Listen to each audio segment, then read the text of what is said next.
Good evening and welcome to the Channel Studios here in London with your international news around the world in 5. The US President Donald Trump has said he will send weapons, including Patriot air defense systems, for Ukraine via NATO. His announcement came after Ukraine's President Volodymyr Zelensky spoke of having a positive dialogue with Mr. Trump on ensuring that arms arrive on time, particularly air defense systems.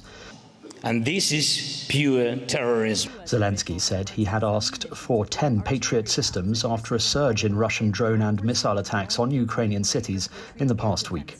Speaking in Rome, the Ukrainian leader said Germany was ready to pay for 2 of the Patriot, while other European partners were also prepared to help. Doctors have warned of an imminent disaster at Gaza's largest functioning hospital because of critical shortage of fuel and a widening Israeli ground offensive in the city of Khan Yunis. Nasser Medical Complex was forced to stop admitting patients on Thursday, when witnesses said Israeli troops and tanks advanced into a cemetery 200 metres away and fired towards nearby camps for displaced families. The forces reportedly withdrew on Friday after digging up several areas. Medical staff and dozens of patients in intensive care remain inside the hospital, where the fuel shortage threatens to shut down life-saving services. Israel believes that Iran could potentially retrieve enriched uranium buried beneath one of the 3 facilities struck by US forces last month. That's according to a senior Israeli official. The official said that reaching the enriched uranium at Isfahan would be extremely difficult, and any attempt would prompt renewed Israeli strikes. Donald Trump has repeatedly claimed that US air and missile strikes on Iran in June obliterated the country's nuclear facilities, even as some US intelligence agencies have taken a more cautious view.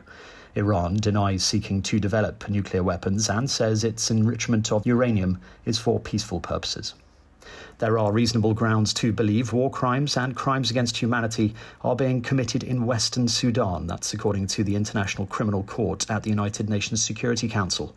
Targeted sexual violence against women and girls of specific ethnicities was named as one of the most disturbing findings to emerge from an ICC investigation into crimes committed in Darfur. War broke out between the Sudanese army and the Rapid Support Forces in April 2023, leading to what the UN calls devastating civilian casualties. On the basis of our independent investigations, the position of our office is clear. We have reasonable grounds to believe that war crimes and crimes against humanity have been and are continuing to be committed in Darfur. This conclusion is grounded on the intensive activities that the office has been undertaking in the last 6 months and in earlier reporting periods. In this work, we have relied on documentary, testimonial, and digital evidence collected and analysed by the office.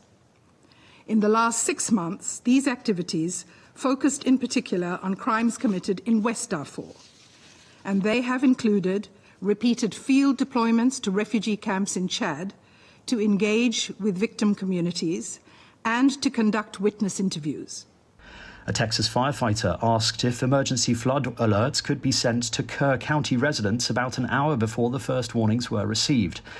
Is there any way we could send a code red out to our Hunt residents asking them to find higher ground or stay home? 10-4 standby. We have to get that approved with our supervisor. Some residents received the alert an hour later. For others, it took up to 6 hours, according to reports. We now come to the star lot of this sale, Lot 8. And the original Burkin Bag, which set the template for arguably the most coveted accessory in fashion history, has been bought for €8.6 million, becoming the most valuable handbag ever sold at auction. The black leather bag was made for singer Jane Birkin in 1985 after she spilled her belongings while sitting next to the boss of a luxury fashion house on an aeroplane. €7 million, jette juge maintenant, et c'est bien vu à 7 millions.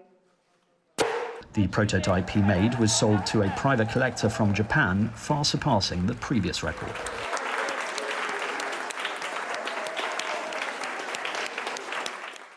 And that's your international news around the world in 5. Now back to the Channel Studios in Lagos.